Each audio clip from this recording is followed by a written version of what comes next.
Welcome to Education Perspectives. I am your host, Liza Holland. This is a podcast that explores the role of education in our society from a variety of lenses. Education needs to evolve to meet the needs of today and the future. Solving such huge issues requires understanding. Join me as we begin to explore the many perspectives of education. I am so pleased to welcome Justin Bathon to Education Perspectives. Justin is Chair and Associate Professor in the Department of Educational Leadership Studies at the University of Kentucky.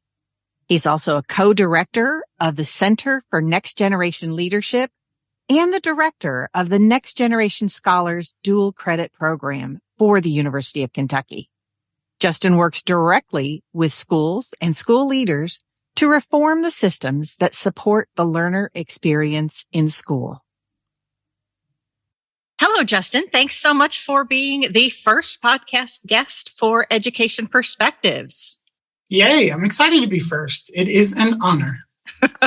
Well, you were quite an inspiration for all of it in the first place. And so I really do appreciate you taking the time because you have so many different perspectives on education. I thought you would be the ideal first guest. I'm happy to be the first guest. From my perspective, you and I really got to know one another in the beginning portions of the STEAM Academy here in Lexington, Kentucky. And it was such an exciting thing from a parent's perspective because we were really made a part of the process. And the innovation was just so very different than what we'd seen and heard in school so far that was really what spurred me into being interested in this innovation portion of education in the first place. So I think sometimes we all forget to take a look at why we do this in the first place. So taking that 30,000 foot view, in your opinion, why do we educate people? Wow, what an amazing first question. So I actually love that. I just saw a video that our partners at What School Could Be did where they just went out on the street and asked people, what is school for? And, they got all kinds of amazing answers. I guess for me, I think school has a variety of purposes, but for me, school serves a very, very particular purpose in a democracy, in that it really is the instrument of democracy. So I don't know, when people think about what makes a democracy work, I'm sure most people think of laws and constitutions and Congress and, all of these things. And I think that's part of it. Of course, part of my background is as a lawyer, so I appreciate that part of the equation. But I think that a democracy actually works in its public schools. The public schools are the one place where the vast majority of society intersect with each other. Not all, of course. There's a part of society that is homeschooling, a part of society that is engaging in private schooling, but 90+% of the public interact together in schools, public schools. And so for me, the sort of core driver is as a sort of foundational element of keeping a democracy alive and thriving. All of the component parts of that, the economic part of that, the citizenship part of that. So there's a lot of component parts, but this sort of front line of democracy, the actual doing of democracy, I think happens most in schools. Great answer. I too have been tuning into that What is School For? And very interesting answers. So any of our listeners can check that out at What School Could Be. Yeah, if people really, really care about this, there's people that have written entire books about that exact question. I think of Neil Postman's End of Education, where he, in that book, this is a philosopher who was alive throughout the middle of the last century.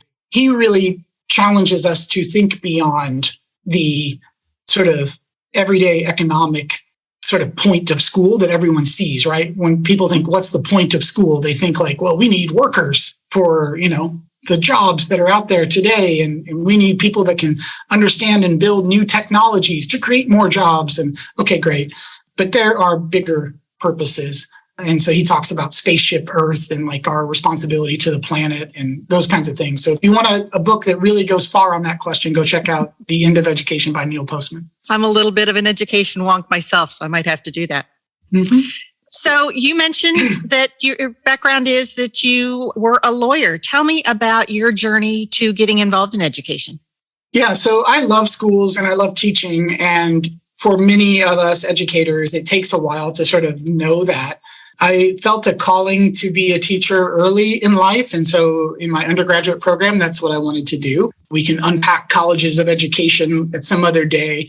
But the college of education that I was part of was going to ask me to stay in school longer to finish the education component. I was catching up with my wife. This was the very beginning of dual credit. And now I help run the dual credit program here at the University of Kentucky. It's very, very circular. But my wife was way ahead of me in school. So I was doing my best to keep up and catch up. And here is the School of Education saying, you need 5 years to get a bachelor's. And I was just like, oh, I was on track to graduate in 3. So those two things didn't go well together. And I got a job teaching under a federal program in my hometown only 3 years after I had graduated from that high school. And so that was really weird, and I would not recommend it to others. But I did see in my time there the role that the superintendent was playing, the principal, and I was very curious about the leadership component of it. As I asked them, like, how do I become a principal or superintendent? They're like, well, get that education degree. So that's 2 more years. And then you need to be a teacher for 3 or 4 years. And then after that, go get another 2-year degree. So like in 10 years, you can go be a principal. And I was like, okay, who else makes an impact around here? And I saw the school board attorney having a lot of impact on decision making. And so my wife was studying for the LSAT, and it wasn't, we flipped, and I wound up taking the LSAT instead. And yeah, so I went to law school. But I knew immediately in law school that I didn't want to be a traditional lawyer. I found out in law school that you could be a professor of education law. It required another doctorate. And so that was like, wow, that's exactly the kind of itch that I feel like I need to scratch. And so that's the direction that I went. It was expensive and it took a bunch of years in school, but finally wound up here at UK, and it's been the dream. I think it's important for people to know that there are different pathways to be able to achieve what you really want and to be able to have an impact. That's awesome. So tell me, obviously you said it was a dream. Tell me about some of your fondest memories of being involved in education. Well, STEAM Academy is absolutely up there at the top. I'm super proud of that school and what it has become in this city here in Lexington. That was a super fond memory. When I first got to UK, we transitioned a Department of Educational Leadership Studies that prepares principals, superintendents, doctoral programs to be an online global player, one of the very first in the world. And that was very difficult. It was one of my very, very first major educational innovations where I was actually taking on a leadership role. And so I made a ton of mistakes in that journey, but I look back on it super fondly with a lot of pride. Then, of course, the center that we built from scratch is a tremendous point of pride. Building a center is a very different kind of task. And so that's been fun. So I love my job because I get to play on a very daily basis, create new things in the world. And for me, that is the thing that really gets me up in the morning, is imagining a different future and then actually helping.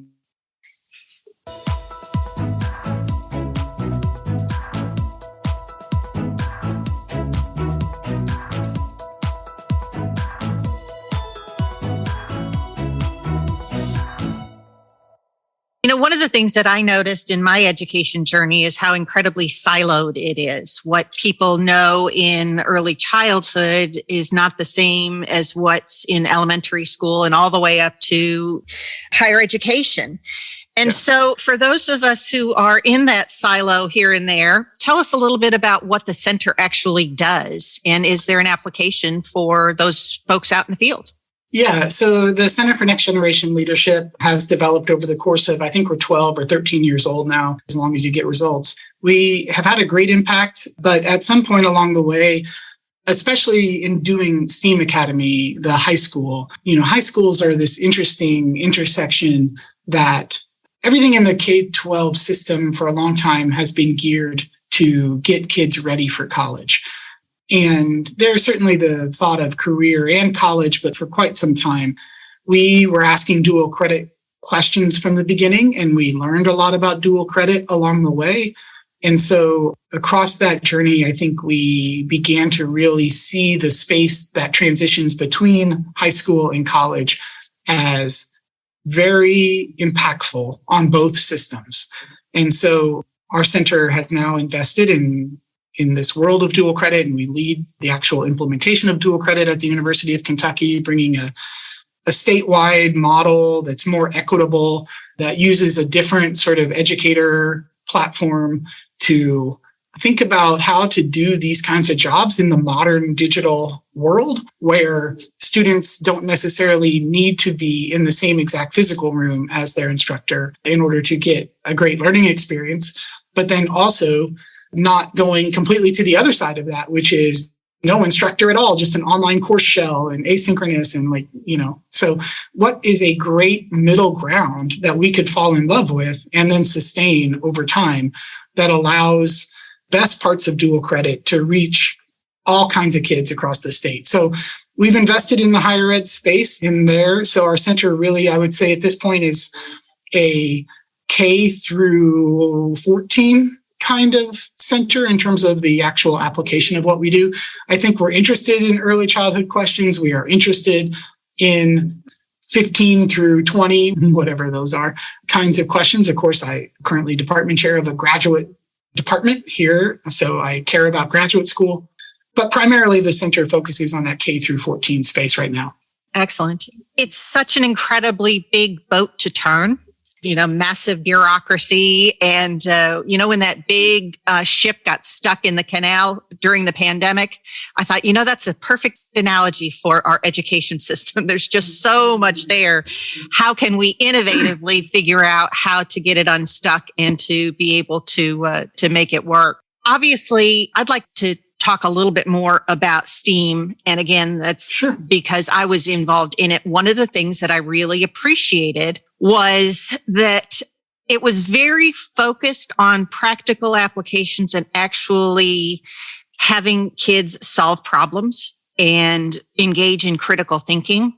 And watching the kids light up that way because they're offered different ways of learning was just really pretty magical for me. And so as I look towards the future, I'm hoping that we are able to integrate that into more and more of our programming. But I also know that that's really hard to measure. And you kind of get whatever you are measuring for in this type of a system. So can you talk to us about ways that you might be able to measure that skill set that is so incredibly important in this day and age? Yeah, so absolutely. It's both a great question, and in many ways, it is the critical question of our time, because in Kentucky right now, in this year, 2022, because Kentucky over the last 10 years is ahead of most other states in the United States. We're not ahead of the rest of the world necessarily, but many states have not been doing the work that Kentucky's been doing the last 10 years to try to figure out how to do more of what you saw at STEAM as part of the everyday experience of school all across the state. And that's not to say that it's happening in every single classroom across Kentucky. It is not. But there are at least a dozen, maybe 20, 25 school districts that are curious about those questions. There are 50 plus 70 maybe schools across the state that you could point to and say, like, they are trying to figure that out. And so, but as part of that, right, we all know the last 25 years, the last generation of education in America was all about test scores. I don't know what people make of test scores, but I think test scores give you a number. Right. And most importantly, they give you a percentile rank. Like, my kid is in the 5th percentile of all 3rd graders. And the average person in the public can understand my kid is in the 5th percentile, or my kid is more likely they're in the 85th percentile. And look how amazing and proud I am of them. They're in the 85th percentile of one specific thing in terms of reading, perhaps, or maybe reading comprehension. It could be some kind of mathematical assessment. It's probably not even a science or social studies assessment. We really only were testing some things that are easily tested by computers in reading and math.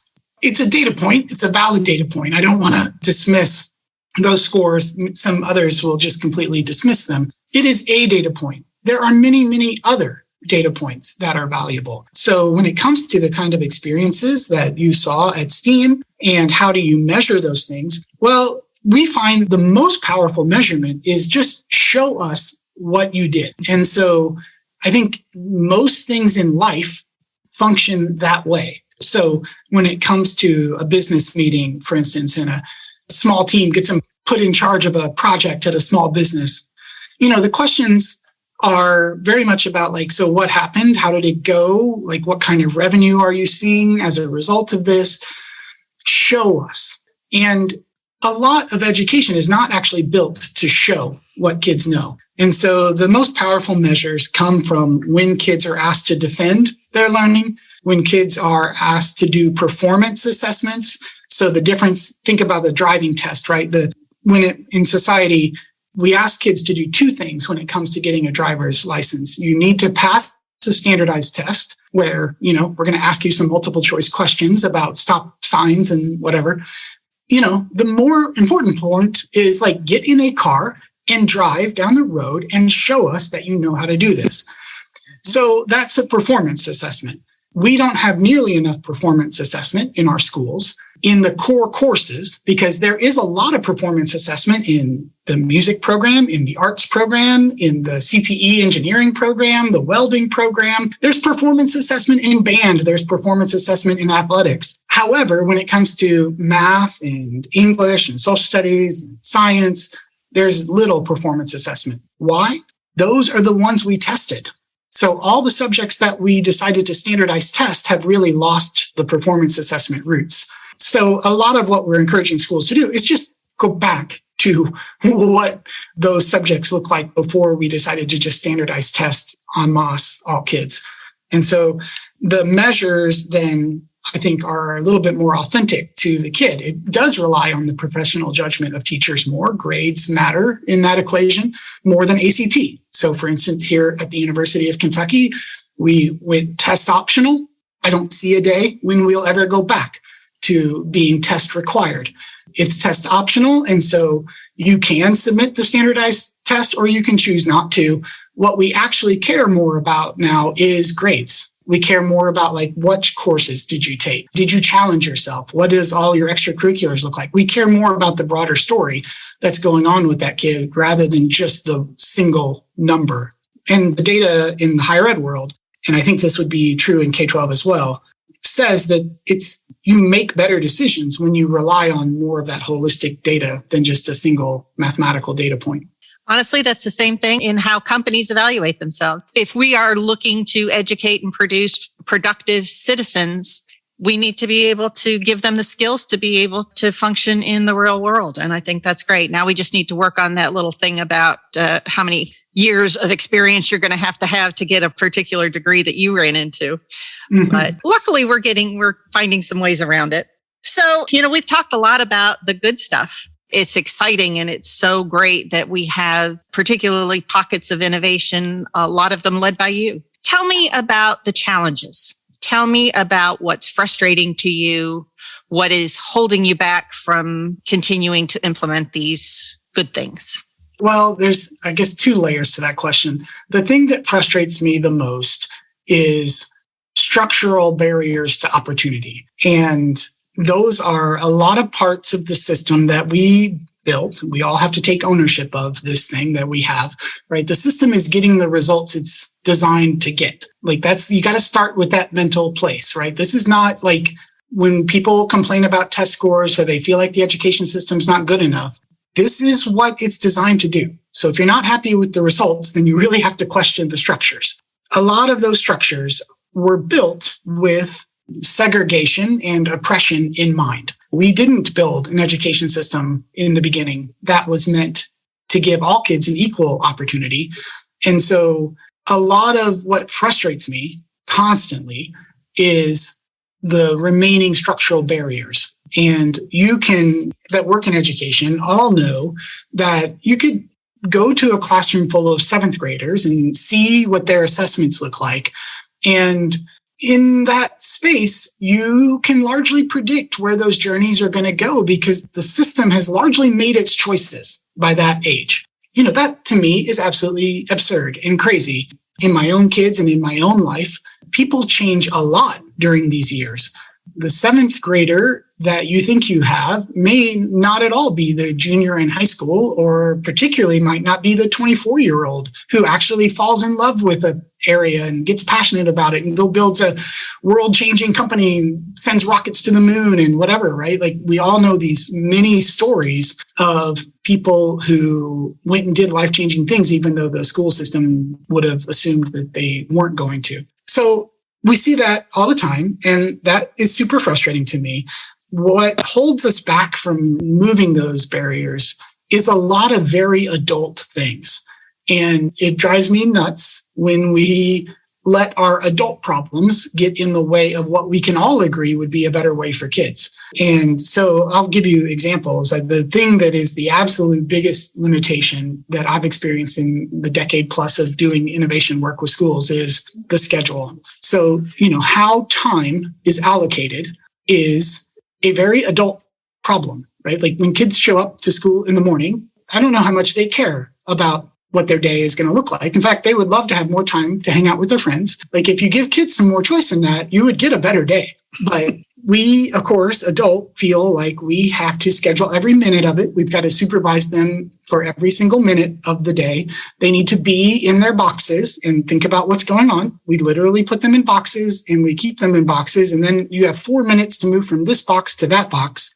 Those are all adult structures that don't have to be there. There's no law requiring those boxes to exist. There's no law requiring you to teach science separately from English. You could teach them together. We choose to impose all of these barriers, these structures, because it's easier for us as adults, right? Like, somebody can set a master schedule, then we can put the master schedule into a computer system. And this is literally how most high schools do their scheduling. The kids are then, the computer just assigns kids to classes.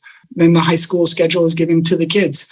So that's, I think, where all the frustration lies. I want to balance that frustration about the empathy that I have for educators who are doing very difficult jobs. They're serving as the front line of democracy, right? Like, so the task here is enormous with young people who don't always want to be there, and young people don't always, behave in the ways you expect. So they're dealing with so much on every single day that to then ask them to restructure the system in real time is a tremendously difficult ask, and one that is completely unfair to ask them to do. But here we are. I mean, this is the place that we live in America, which is, we don't really fund education enough to tackle the really hard parts. And yet everyone in society is a little bit frustrated with schools because we don't tackle the hard parts. It's a difficult place to be. But, for me personally, at a personal level, I love the difficult challenges. And so I am 100% comfortable living simultaneously in, we have to do this, and we have almost no resources to do this.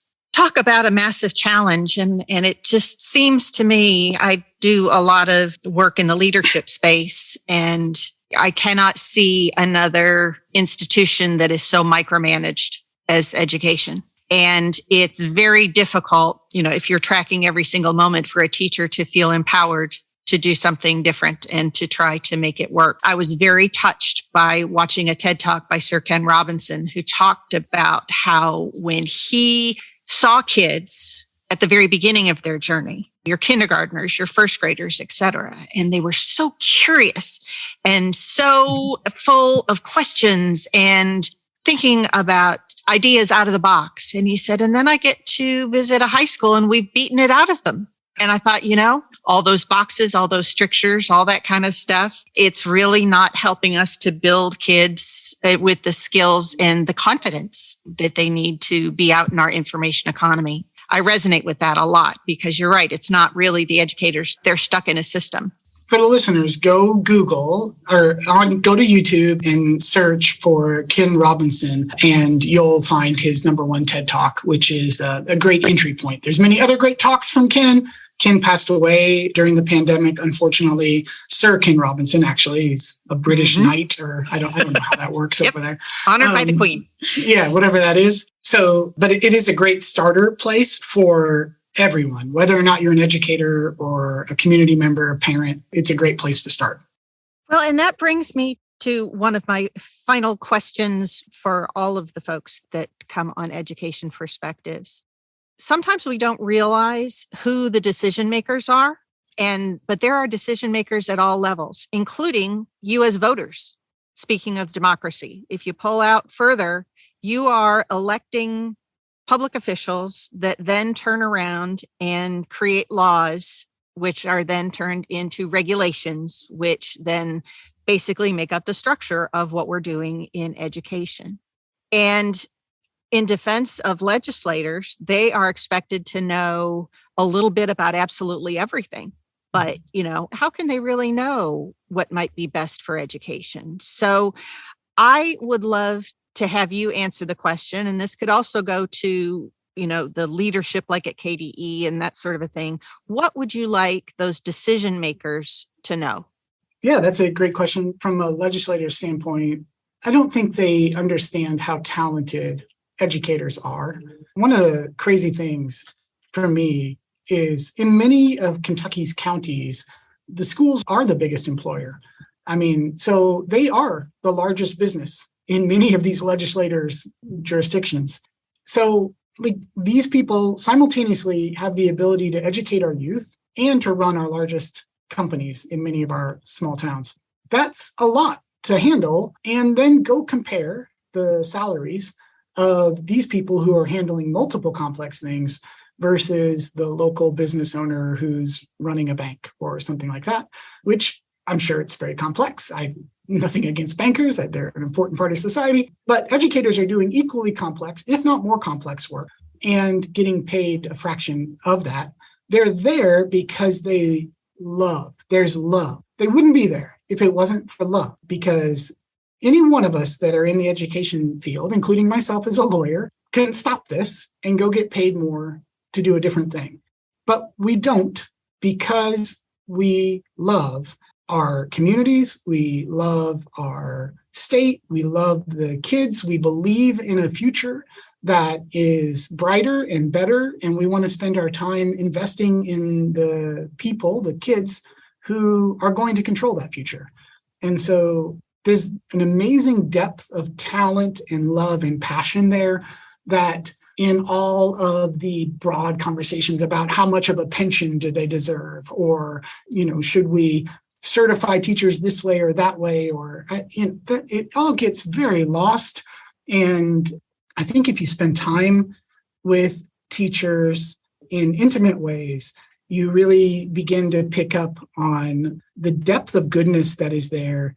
And then for many of us, including myself in a role here at the university, a lot of my job is just to try to be of service, because they're the ones that are doing the hard work on the front lines, dealing with children coming from broken families. And we all see these challenges in society, and all of us feel bad about these challenges in society, but we don't deal with it every day.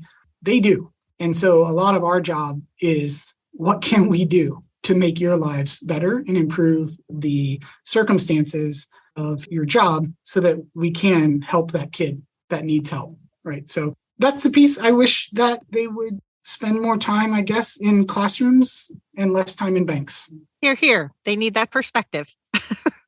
Absolutely. Well, Justin, this has been a fantastic discussion. I really do appreciate what you said. And honestly, a lot of the things that you had to put forward were insightful. And I hope that our listeners out there will take advantage of some of the suggestions, and those decision makers out there, please think about that perspective of the educators that absolutely love our kids, because we can do better. Thank you, Justin. No worries. It's been a pleasure. Thank you so much for listening to this episode of Education Perspectives. Feel free to share your thoughts on our Facebook page. Let us know which education perspectives you would like to hear or share. Please subscribe and share with your friends.